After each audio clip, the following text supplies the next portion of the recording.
going on, guys? Taxation is theft. So they've done it again. Dallas police. So they shot somebody else.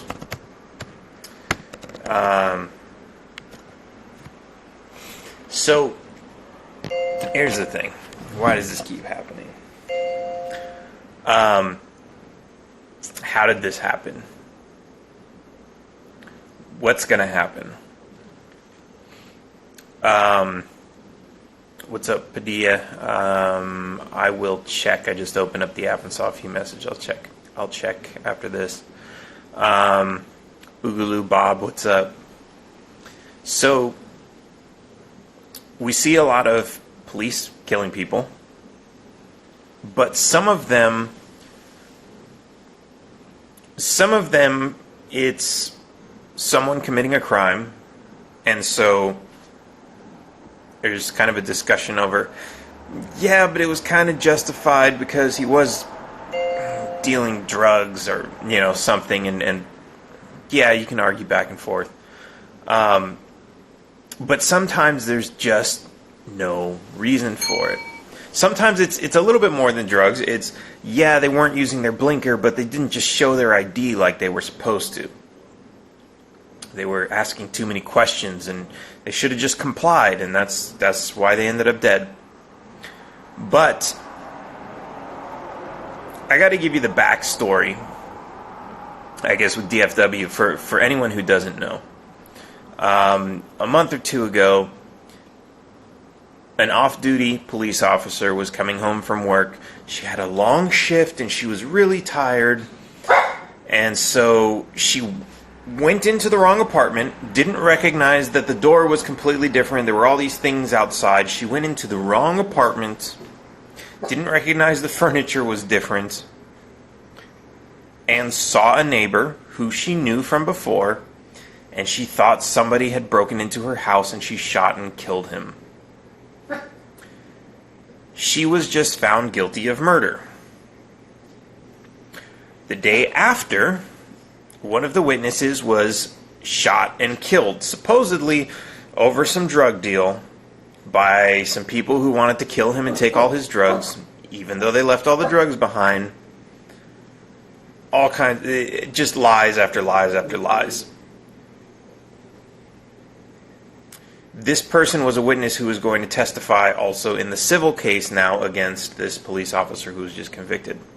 So all this stuff goes on, and this just happened, the conviction just happened like a week or two ago. And a couple days ago, they did it again. Except a little bit different, but same kind of thing. Now, these are people you can't say, oh, well, if they would have just complied, they wouldn't be dead. If they would have just followed the rules, they'd just be dead. No, these are people who were in their own homes. Now, the one that happened a couple days ago, same police department, by the way, in Texas. Supposedly he was there on a welfare check, which is kind of suicide watch. Someone's concerned somebody might be committing suicide. I don't know that that's true or not. This is just kind of from the chatter that's going around. But supposedly someone calls the police and says, yeah, we think somebody might be trying to kill themselves. Can you go check? Now, I saw the body cam footage from this cop. He's walking around the house with his flashlight and his gun like this, like they do in the movies. That's what you see. You see his angle, flashlight and gun. He's walking around the house. He's sneaking in the house. He's looking in the house. He doesn't knock at the door and say, hey, this is the police. Why does he have his gun out in the first place? He's investigating a potential suicide. Why is his gun out? That makes absolutely no sense. This is how you go into a war zone. This is stupid. Because of this, people have put out messages saying, if you ever are worried about me, don't call the police, send a pizza to my house, And in the special notes section when you order it, say, after you deliver the pizza, just call this number to let me know that this person is okay. That's actually a really good plan. That's a really good plan. That's a really smart plan. Why are the... I mean, this goes back to like, well, the mailman delivers mail door to door and he's never shot a dog. UPS man, same thing. Pizza delivery man can check up on people who are on suicide watch. They don't kill anybody. So this cop shot this woman from outside of her house, saw a person in a house. He was there to check on a person in the house, so he was expecting a person to be in the house. He saw what he expected and somehow decided he should kill. Now, I just saw a press release from the department, and they said that this was, I guess, the chief saying the officer is not cooperating. He is being charged. He has resigned. I guess they put him on administrative leave, which is a paid vacation, which is standard operating procedure. And within that period, he resigned, and so they're not able to question him within 48 hours or something like that. So they served him this. They couldn't question him. He resigned. He is now being uncooperative. I don't know if he's in custody. I can probably find out. But it doesn't matter. So hopefully he'll be charged, and hopefully he'll be convicted, and hopefully they don't kill the witnesses this time. Now, what's interesting is how fast they moved on this. Probably because, one, just because of the other case that just finished where they convicted the other officer, and shit, people really hate us right now. They really hate this police department. We better just do what the people say, because they're pretty pissed off. We can't try to cover another one of these up. Why didn't they do that in the first place? In the first one that happened a couple months ago. Thin blue line. Well, let's protect this officer as much as we can. They actually, in that first case, they tried to use the castle doctrine, which says you're allowed to kill somebody who's in your house if you don't want that person to be there. Because your house is your castle, which is something I absolutely believe in. But if it's not your house, and there's no way you could have reasonably believed that wasn't... This is after they said a 16-hour shift, and she was so tired. Let me tell you, I've worked 20-hour shifts. I've worked 20-hour shifts and driven home, gotten to my apartment, got into the right apartment, never had any issues. I'm just an ordinary guy. I know so many people who have been so hammered drunk that they make it home. Hammered drunk and tired. And they still make it to the right apartment. And this is when maybe the only thing to identify the apartment is a number on the door and a doormat. This guy apparently had a bunch of other stuff. There is absolutely no way this makes any sense, and yet the police tried to defend it because of the thin blue line. I want to tell you a story that's even worse than this, because people ask, well, why do they think they can get away with it? How does this even happen? It's a culture. It's a cultural thing. And let me tell you how I know this. Somebody wants to join in. Sorry about that. No one wants to join in. I'll join you. I'll add you in a little bit here. I just want to finish some of these thoughts. We're talking about the police shooting. Can you rewind? Can you see the rest? Can you watch this from the beginning? I don't know if Instagram lets you, because I want to upload this to YouTube and Facebook afterwards. But why does this happen? Why do the police keep thinking they can get away with this? It's completely cultural. It's cultural. It's like not the same privilege, but just like they say there's white privilege. You have people who think they can run around and treat people a certain way just because they're white. You have rich privilege, people who are snobby and think they can treat other people like shit just because they're not as wealthy as they are. You've got authority privilege, people who think, oh, well, I'm a member of a certain class of the government and therefore I can treat other people better.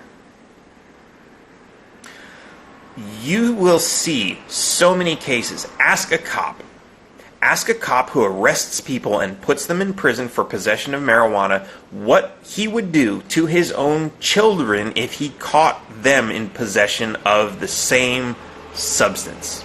Ask him what he would do. What's up, Gabriel? Ask him what he would do. What would they do?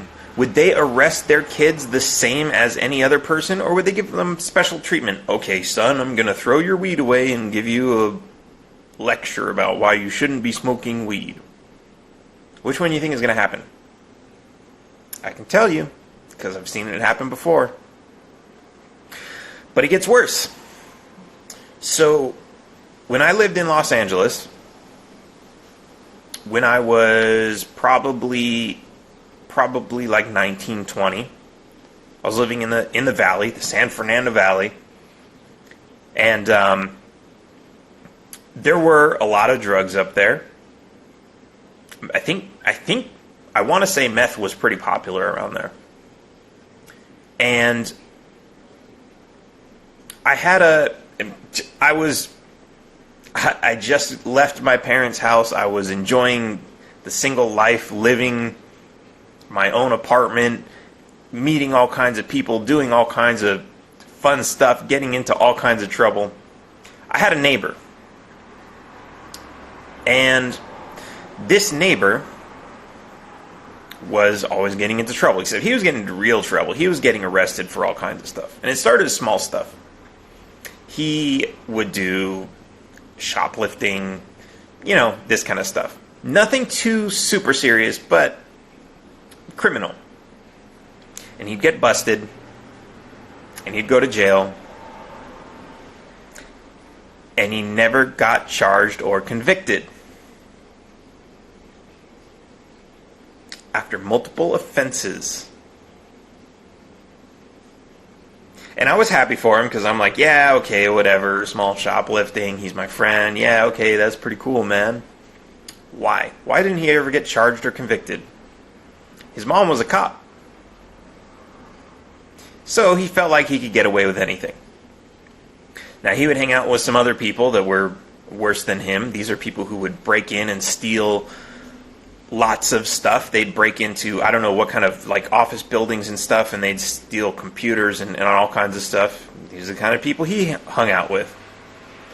And I don't think he was into that much stuff with, that kind of burglary. He was just doing small-time stuff. But one of the last times I talked to him, he had, somehow, a master key for Toyota cars. And this key, that's right, I'm running for president. This key would open and start any Toyota at the time, because I guess this was before they had the chips, or maybe it would just start the older ones that didn't have the chips. It was a master key. And I talked to him. I saw the key for myself. He showed it to me. A couple weeks later, I talked to him because somebody stole my computer from my house, and he said, oh, I know who that was. Don't worry, I'll find him and I'll get it back for you. And next thing you know, he stole a car. And he got pulled over. And when he got pulled over, he realized that the owner of the car was asleep in the back seat. He was arrested. He was charged with grand theft auto and kidnapping. He wasn't charged. He wasn't convicted. He never went to trial. Spent a couple days in jail, and that's it. His mom got him out of it. It's a culture thing. And I get it. I mean, shit, that's your kid, right? Yeah, you're going to do everything to protect him. Yeah, he's just a good boy. I know he did all these bad things, but he's my boy. He's good. And look, at this point, he didn't hurt anybody. He stole a car. He got caught. The person who owned the car got their car back, right? Because they were in the car the whole time. Who knows? The cops probably wrote that person a ticket for sleeping in their car. You know how cops are.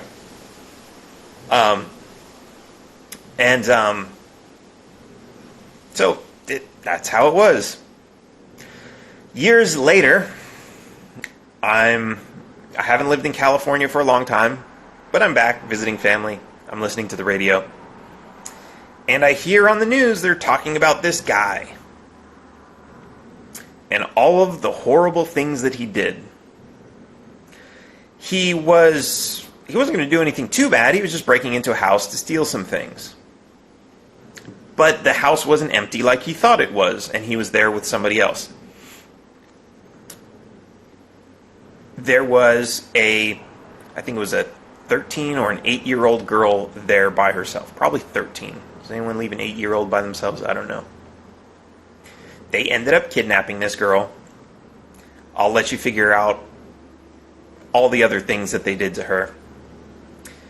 He got arrested, finally in charge. Oh, they left her in a gutter somewhere, and they found her in really bad condition. They found the guy. They charged him this time. He's in jail. And I heard the name. And I was like, why does that name sound so familiar? So I Googled it just to be sure. And sure enough, it was this guy that I used to hang out with. The son of the cop. He got used to doing all sorts of crime. And nothing bad ever happened. So he always stepped it up a little bit more. Because he felt comfortable. Right? I mean, I'm not going to go to jail for this. I'm sure he didn't intend to do all those things to that little girl when he broke into that house. He just wanted to steal some stuff. But, oh my God, we have a witness. I can't be seen. I don't want my mom to get mad at me again. What do we do? And one thing led to another, and that's where it ended up. And on this radio show that I was listening to, one of the hosts was asking, how does this happen? Why do people think they can get away with this? Because they've been getting away with it.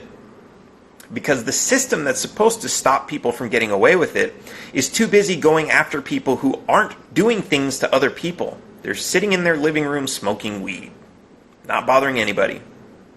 They're after those people instead of after the real criminals.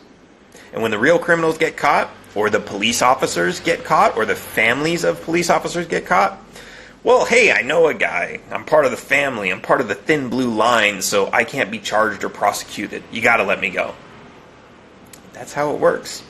And unless there is damning evidence against you, unless you have witnesses, I mean, look, we've seen. Look at Rodney King. This was one of the first big ones that I ever saw. I was living in LA when all that happened. I was there for the LA riots. I saw the military in my city all over the place. They announced all sorts of like trial verdicts and everything during school, and they were trying to lock the school down, and they would let us watch it on TV because they didn't want rumors to start going around, and they didn't want riots to start breaking out in the school, so they tried to control us as best as they could with whatever the outcome was, which they didn't know at the time.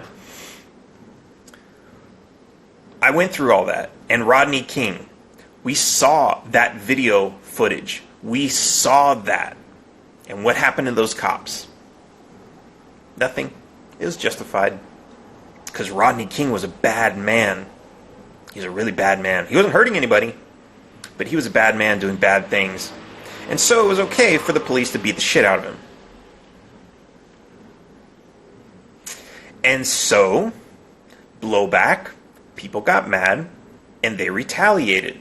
And I watched this stuff live on the news. I remember watching live Reginald Denny, the white truck driver who happened to be driving through South Central, who didn't know what the hell was going on, got pulled over, his guard totally down, they pulled him out of a truck, and they beat the shit out of him. Why?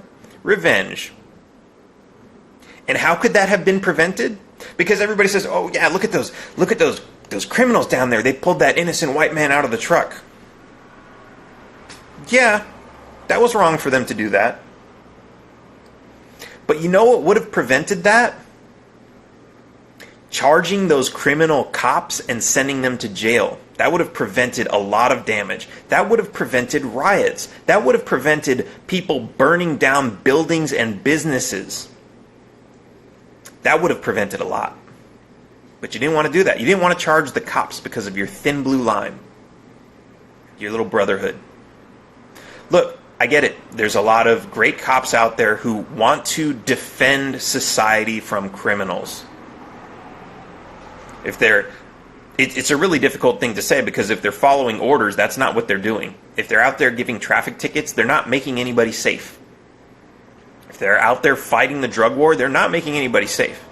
There are some good cops out there. I've seen them. I've seen them in action. And they will stop a bad cop from assaulting somebody. They'll stop a bad cop from from threatening somebody. Hey, I'm going to arrest you if you don't show me your papers, or you're not supposed to have that gun, take it off. I've seen cops say, no, that's his right to have that gun. You don't take his gun from him. You stand down. I've seen that happen. There are cops out there who respond to domestic disputes, domestic disturbances, and they don't know what's going to happen. Bad things might happen. They might get hurt, but they're there to break up a fight. Sometimes they break up the fight and they leave, and that's it. James is saying, I got saved from a bad cop by a good cop. There are good people out there.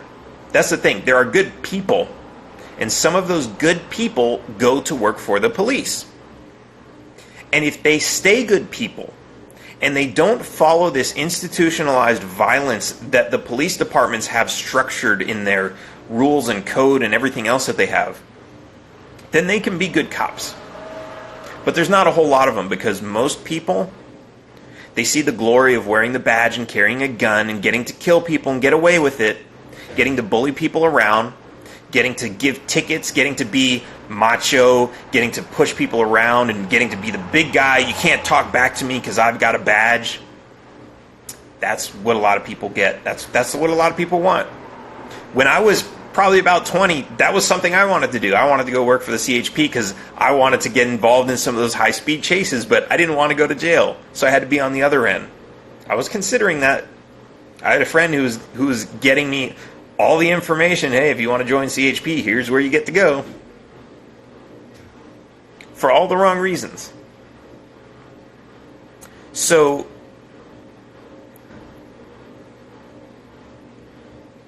sorry, I'm reading some of these comments. I'll answer some of these questions later. So, let's be real, neocons aren't going to accept this. Look,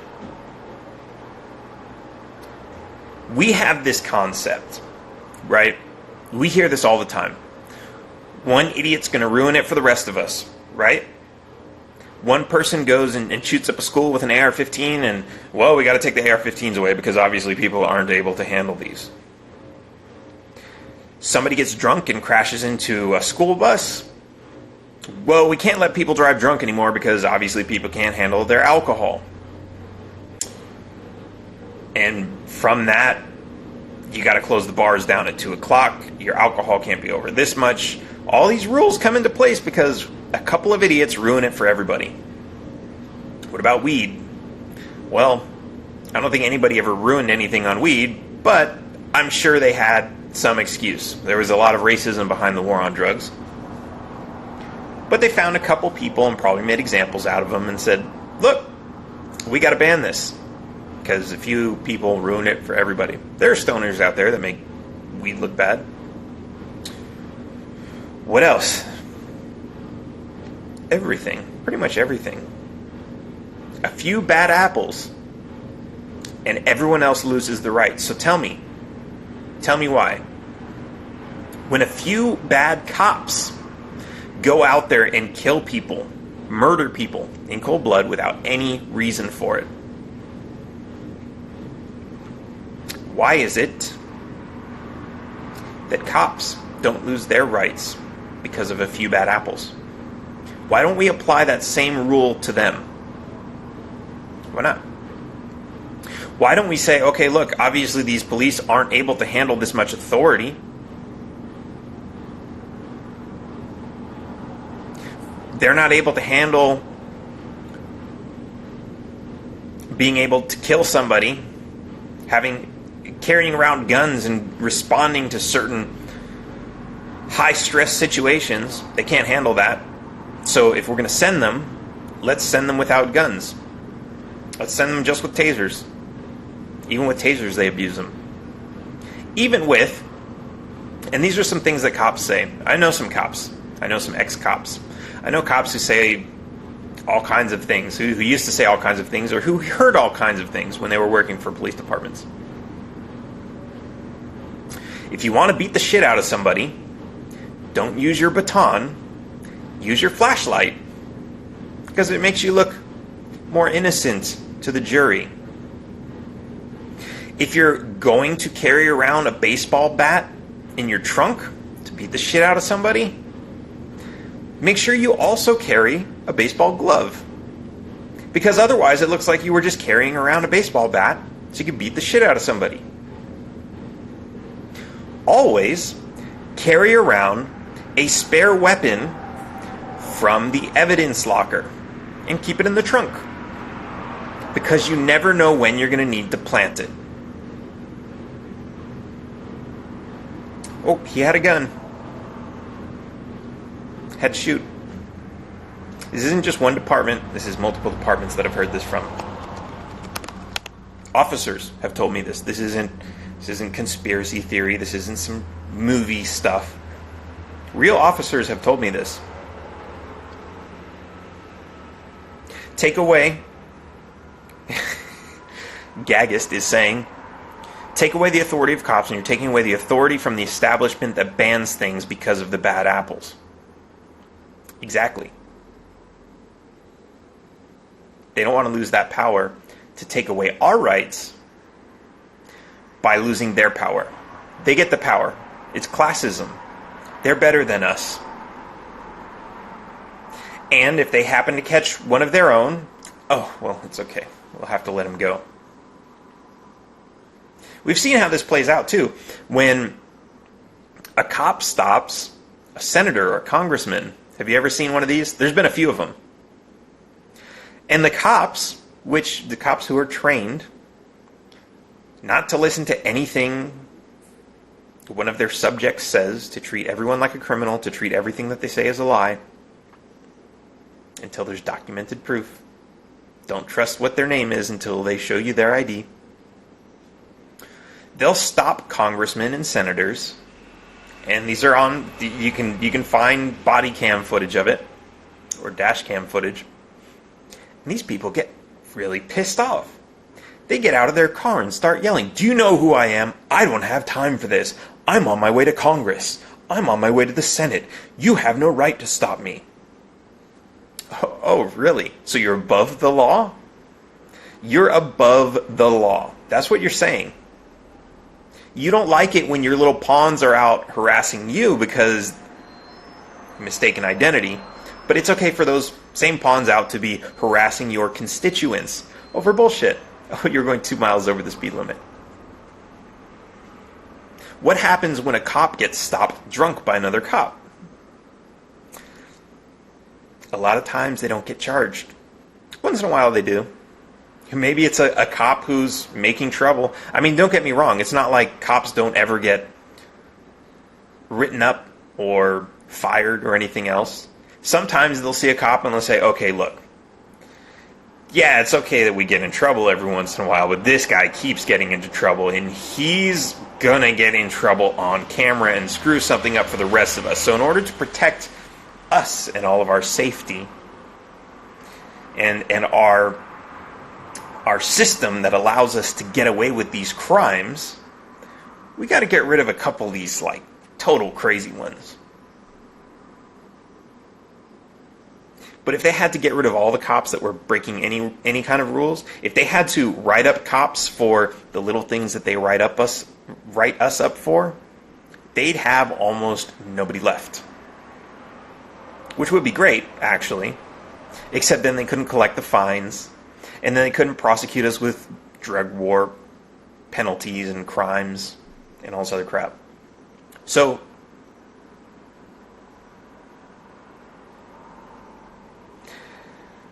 stop the tyranny,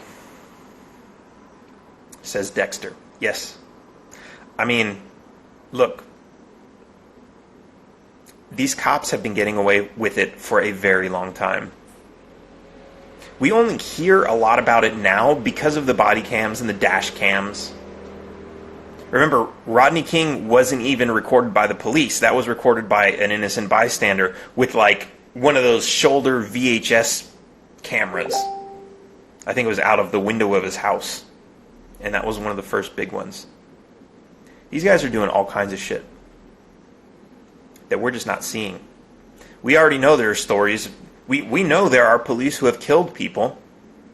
Oh, my body cam. They had body cams. Oh, my body cam wasn't recording. I don't know, it must have malfunctioned.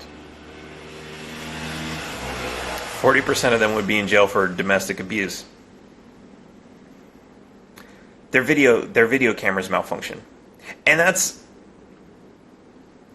not just their body cams. It's everything. I've talked to several lawyers who will tell you when they try to get the dash cams to defend one of their clients, 90% of the time, those tapes go missing. The system malfunctioned. They don't know where it is. They don't know who has it. Back when it was VHS tapes passed around, nobody knew where it was. Somebody didn't press record. Now it's all automatic. But even the automatic ones, well, the file didn't transfer. It's supposed to be, you automatically, as soon as you turn on your lights, the emergency lights, the camera starts rolling. It has pre-roll, so it's always rolling. But as soon as you turn on the lights, it records an extra 30 seconds before that. And when you pull into the police station, it wirelessly connects and uploads all of your video. That's what they do now. It's all automatic. It's amazing. And the videos still go missing. All the time. Yes, that's what we're talking about. That's what we started this off with. The Fort Worth killings. The one just today. Or in the last couple days. And we talked about the one a couple months ago.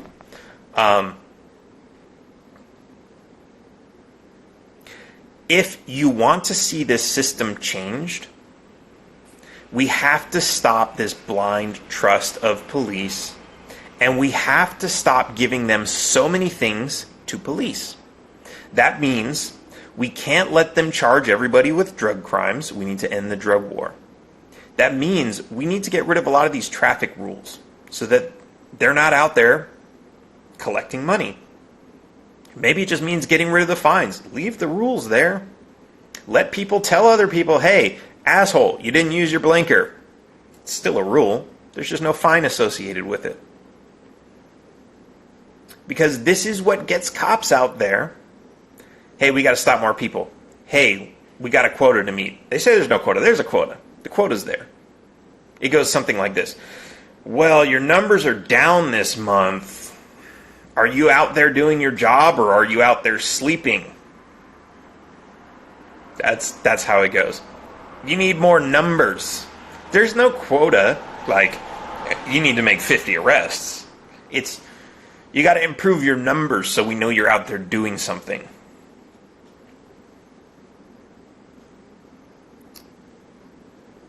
We got to get rid of that. We have to get rid of the protections that are in place for these officers to be above the law. If they break the law, they need to be charged just the same. But how's that going to work?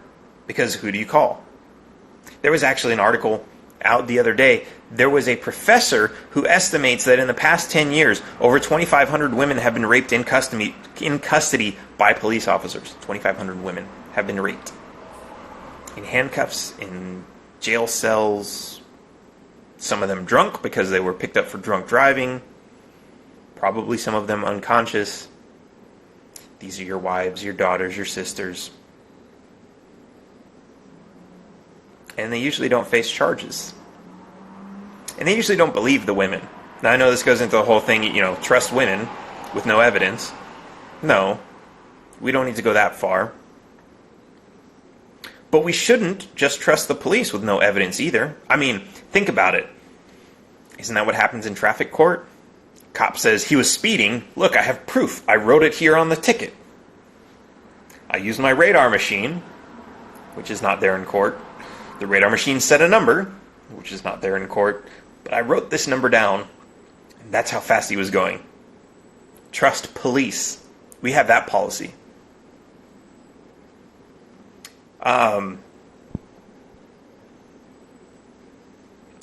How can someone learn the law in 6 months while it takes almost a decade for lawyers? Yep. I think that's your point, that we are all expected to follow the law. The police don't even know the law.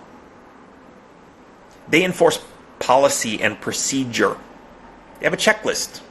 You stop somebody, you ask for their license, you write the ticket. And if something's wrong in the paperwork, then you arrest them or tow their car. That's it. They don't read the laws. They don't know the laws. They don't know anything about case history. They're just told what to do, what they can or can't do. That's it. And we the people are supposed to understand these. Now let me give you an example of the police. I don't know how much longer this thing's going to go. This was already longer than I intended, but I can see everybody's here and enjoying this, so I'm going to keep going. I'm going to leave you with this one last thought. By the way, I'm talking about changing some of these policies. Some of them are already written up on accountableauthority.com. That's a website I put up a long time ago, so it's old, it's probably broken, but there's an Accountable Authority Act proposed bill that I have up there that has some very interesting points in it that actually would make a difference to some of these things. Yes, Michael, absolutely. Especially if you're doing it while you're on the job.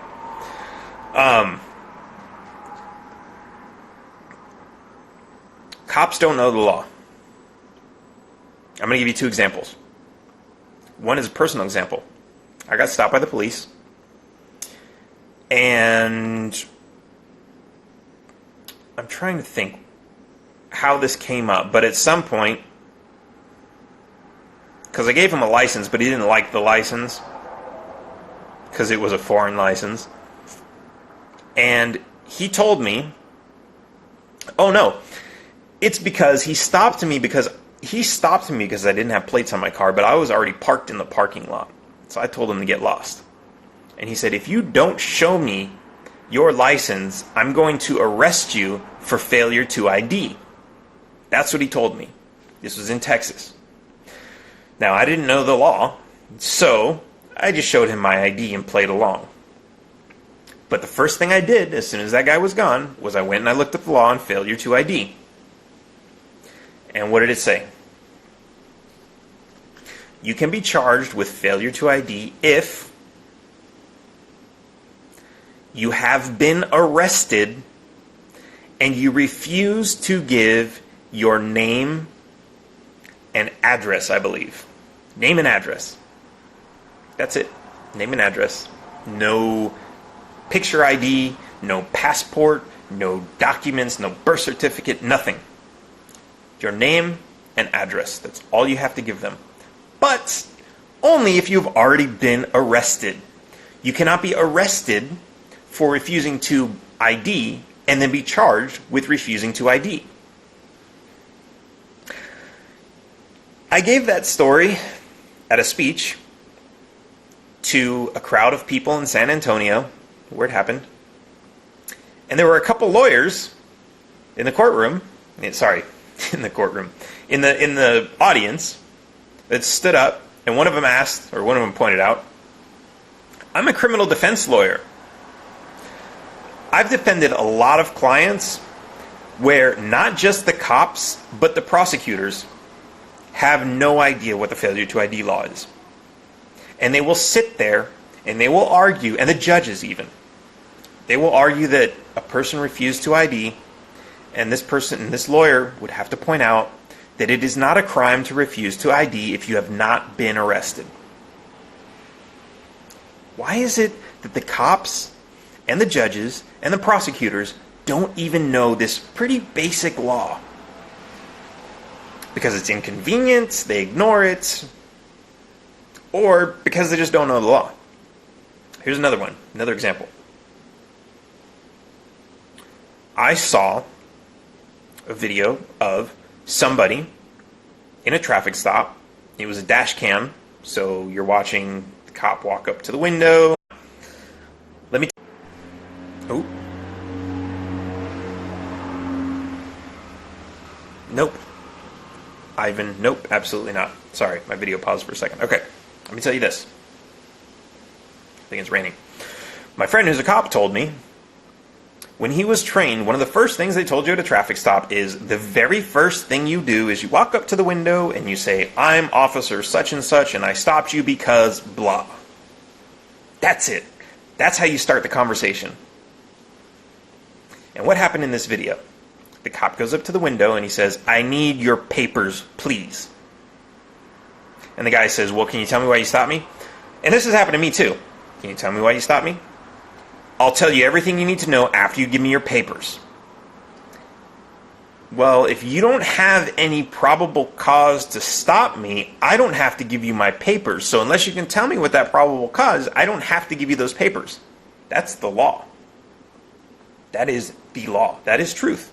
You don't have to show the papers if they can't tell you why they stopped you. If they don't have a warrant and they don't have probable cause, which I would argue isn't even a good reason, and they've lowered the bar of that from probable cause to, what do they call it? Reasonable suspicion. They can stop you for reasonable suspicion.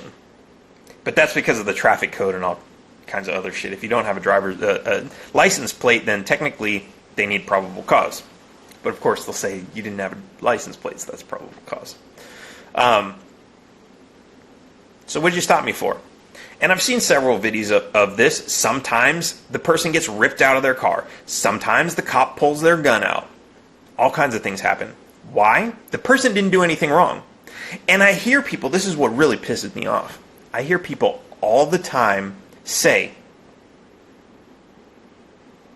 if he would have just complied, he'd still be alive. If he would have just shown his driver's license, he would have still been alive. Yeah, that might be true. If the police officer would have just told the driver why he stopped him, he might also still be alive.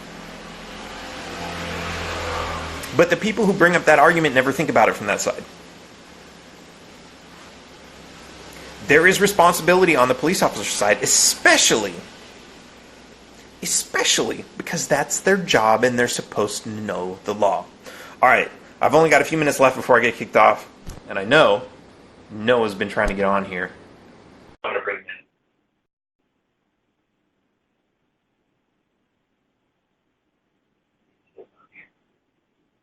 There we go. Hey, what's going on, man? Welcome back. Much. Oh, I've got you on my Bluetooth over there. I didn't realize I was still connected to that. How you been doing, man? Doing good. So what do Doing you good too. think about these police? Yeah, it's something, I'll tell you. Sorry, I'm trying to I I'm trying to scroll comments and like things are just bouncing all over the place. I think someone mentioned the comments about roof Koreans. Do you know what that is? About what? Roof Koreans. Oh yeah. Yep. That was all blowback from the riots. None of that would have happened. And I mean, those guys didn't do anything. They were just defending their own property, right? Yeah, but apparently how it started is because there was like an Asian like store dealer, and he saw like some little black girl he thought was kind of like shoplift, so he shot her. Well, apparently, and that's how the freaking fight between the Asians and the African Americans started. So I didn't know that part. I mean, I learned that from a video called Absolute Mad Lads by Count Dankula, my favorite YouTuber. It's totally possible. There's like old, yeah. Ivan is saying my mother got a DUI because my dad's truck was super heavy, and he drank. Did you get DUI for a heavy vehicle? He smelled from alcohol. Oh, he smelled the alcohol from my dad. She only had one drink. So his mom and his dad are out drinking. She had one drink. His dad's drunk. Mom says, "Well, I've only had one drink. I'll drive. I'm the designated driver." And she gets a DUI because the cop smelled the alcohol from the drunk dad. Yeah, that's absolutely a thing. I mean, they're talking about marijuana breathalyzers now. And you have to understand how these machines work is like black magic. They don't work. I mean, literally you're blowing your breath into a tube and they're blinking a light through the tube, and if anything blocks that light, that's alcohol. Huh. It can be anything. It can be smoke. It can be anything. Like if you're I took one of those tests myself at a one of my friends is a DUI lawyer, and he was training his lawyers to know the machines and everything so that they can get their defenses. And they had the fully calibrated, the big, not the little handheld machine, the big machine, right? The big expensive one. He's got one, and they fired it up, and he gave me the hose and said, "Blow into that." And I blew into it and got a .00. He handed me a slice of bread. He said, "Eat it, chew it up, swallow it, wait for a minute." Handed me the hose again and said, "Blow into here." .02. Now, that's already a quarter of the way to being legally drunk, and all I had was a slice of bread, no alcohol. And people want to lower the alcohol limit down to .04, or in some people want to lower it to .00, zero tolerance, right?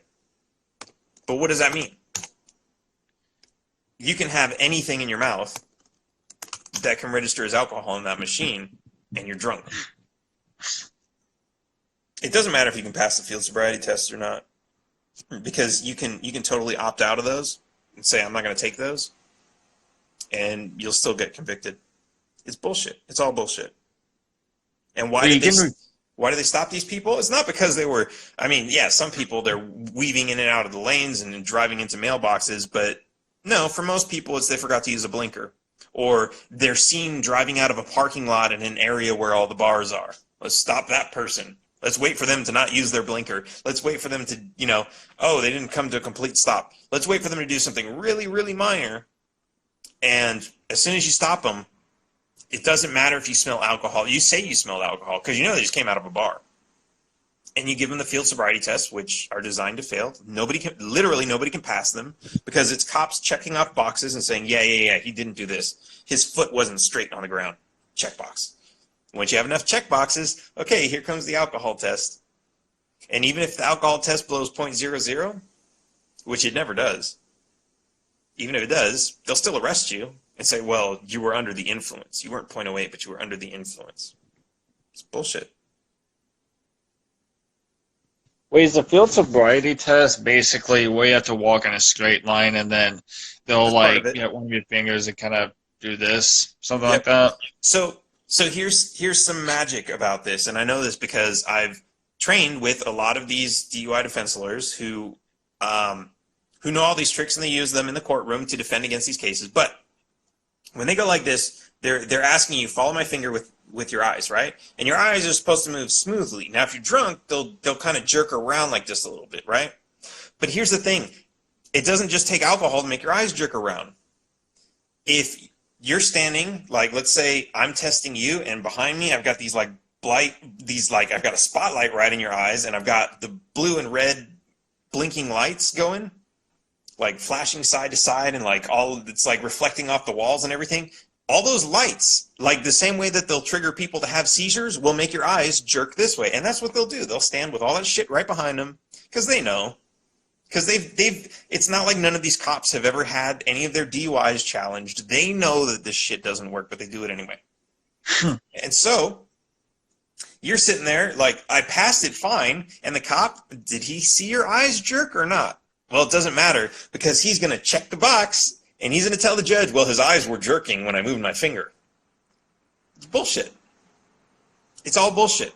And it's funny, like the questions that these lawyers will ask them in defense too, because you're supposed to put your, like, they'll do this thing where they say, okay, stand here, one foot in front of the other, and walk heel to toe 9 steps, right? And they're supposed to check all these boxes. Did your heels and toes touch every single time? If they didn't, you check a box. And they're just writing shit on paper. And it's like, yeah, if this guy's drunk, they're not even paying attention. They don't care. You can not do a test and they'll write down that you failed it. Like you can skip a test because they get distracted and they forget. Yeah, it's there. You failed it. Sorry. But these lawyers will ask these cops in the courtroom. They'll say, oh, so it says here that he stepped off of the line. And the cop will say, yeah, he stepped off the line. He's wrong. Well, wasn't this an imaginary line? Yeah, it was an imaginary line, and he stepped off of it. Well, how wide was this imaginary line? Because, I mean, hey, if the line's this wide, how do you know he stepped off of it, right? Because maybe he was just imagining a wider line than you were. I mean, it's absolutely insane. And they'll do things like, okay, they'll tell you to walk with your hands at your side, right?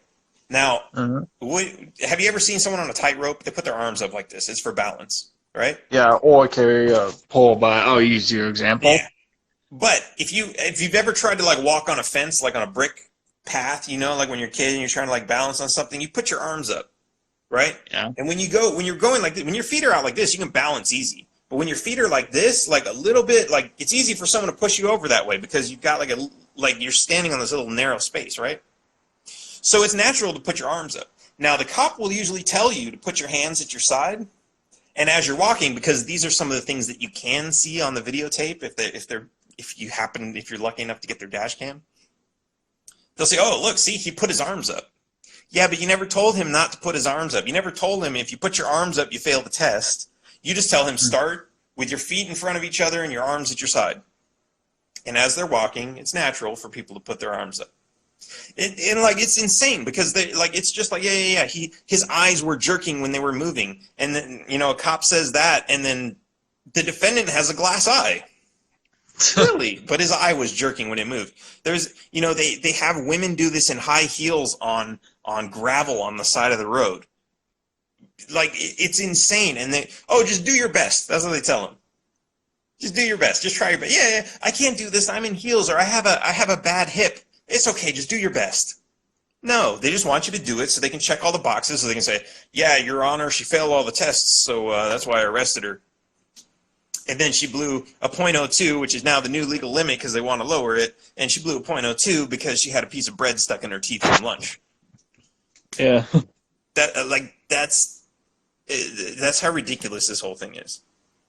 Wait, would you actually say, like, outlaw the field sobriety test because let's face the fact it's really stupid? Say that again? Would they what? Would you outlaw the field sobriety test because, as you said, it's really stupid? Would I outlaw it? I mean, that's a hard question to answer because, one, nobody has to take them. Even if you, and like I know I say, like you don't have to take the breath test or the blood test either.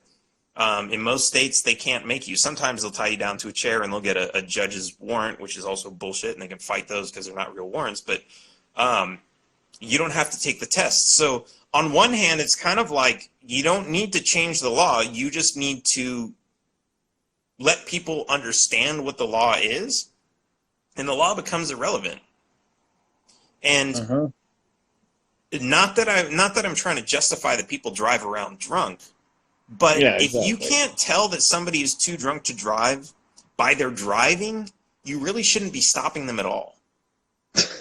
I mean, like they hang out at these areas around bars and they stop all these drivers who come out and say, oh, well, you just came out of a bar, so, you know, you might be .08 exactly, and we're going to bust you.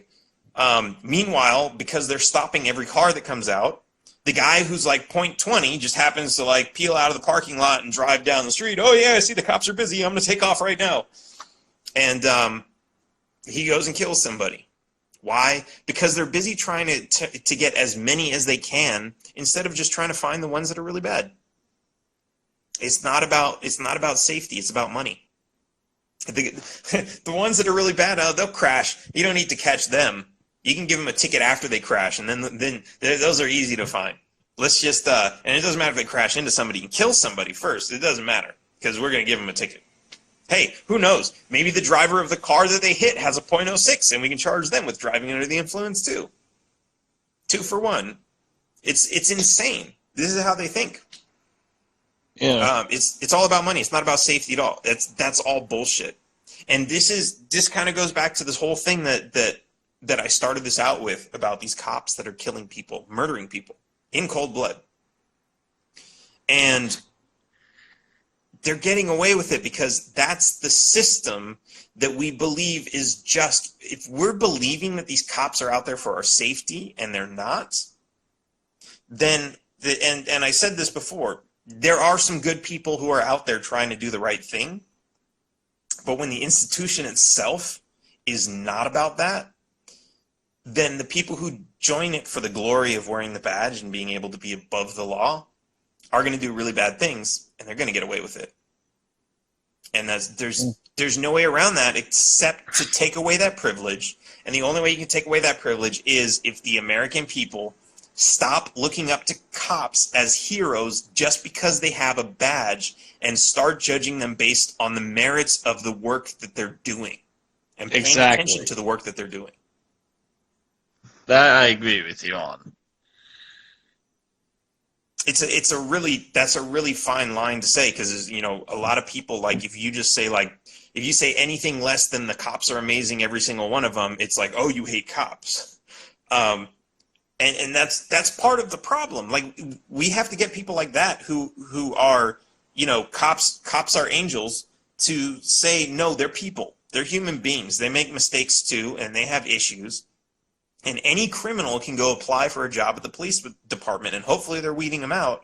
But when you have laws that say the police are allowed to refuse people with high IQs from working there because they don't follow orders well and they kind of want to do their own thing and they want to look for real crimes instead of just following orders, and you don't have to hire them because of that, like, we should be looking at that as a pretty big damn problem.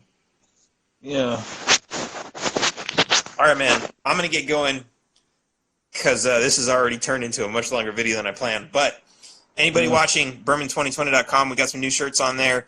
Go help support the campaign. I'm gonna probably come back tomorrow and talk about my friend who was giving out flyers in high school and got kicked out over that. Yeah, shit. I heard about that. Yeah, I'm gonna probably come back tomorrow and talk about that. So a lot to say about that. Check out the new video. Check out our YouTube channel. YouTube.com/taxationistheft, Facebook.com/Berman2020. If you go to Berman2020.com, all the links are there. Make sure to buy t-shirts and stuff. If you want flyers to hand them out, send me a message and I'll get them to you. If you want to make a donation, I'll get you the link for that too. The donations help us get flyers for everybody else and make sure that this message is being heard, because this is an important message about freedom for everybody, because we're getting our asses kicked right now.